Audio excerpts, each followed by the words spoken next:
تو حاضر ہوں ایک نئی ویڈیو کے ساتھ۔ سب سے پہلے میرے چینل کو سبسکرائب کر لیں، بیل کا آئیکن دبا لیں تاکہ نئی آنے والی ویڈیو سب سے پہلے آپ دیکھیں۔ ہائے گائز، آپ کیسے ہیں؟ امید کرتی ہوں میں بھی ٹھیک ہوں۔ آج کی ویڈیو بڑی کمال کی ہے۔ ہمارا آج کا موضوع ہے، کیا مرد کو کنواروں کی نسبت طلاق یافتہ عورتیں زیادہ خوش رکھ سکتی ہیں؟ ہمارا موضوع خاص ہوتے ہیں اور تو ہماری ویڈیو کو ضرور لائک کریں اور چینل کو سبسکرائب بھی کر دیں۔ سو گائز، شادی شدہ یا طلاق یافتہ سے کریں؟ شادی طلاق یافتہ سے کریں یا کنواری سے؟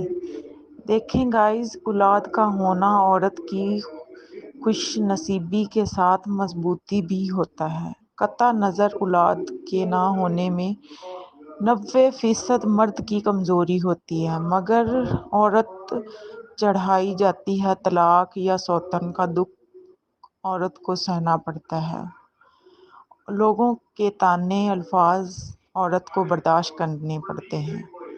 اکثر دیکھا گیا ہے کہ مرد کمزوری ازواجی تعلقات 2 منٹ تک نہیں نکال پاتا۔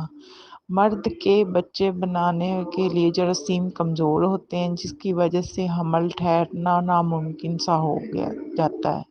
مگر مرد تو مرد ہی ہے، لہٰذا ٹیسٹ اور علاج کی بجائے وہ سارا ملبہ عورت پہ ڈال کے ہاتھ چھڑا لیتا ہے اور پھر عورت کو طلاق دی جاتی ہے یا پھر سوتن کا عذاب سہنا پڑتا ہے۔ ہمارے معاشرے کا ایک رواج یہ بھی ہے کہ آج بھی مردوں کی اکثریت شادی کے لیے کنواری عورتوں کو پسند کرتے ہیں۔ میرا خیال سے طلاق یافتہ یا کوئی بھی ایسی عورت جو کنواری نہ ہو، وہ ہر مرد کی اولین ترجیح ہونی چاہیے، کیونکہ کنواری کے مقابلے میں مرد کو زیادہ خوش رکھ سکتی ہے، کیونکہ وہ ایک دھوکہ کھا چکی ہوتی ہے۔ وہ آپ کی دل سے خدمت کرے گی اور دنیا ہی میں جنت پا لے گی۔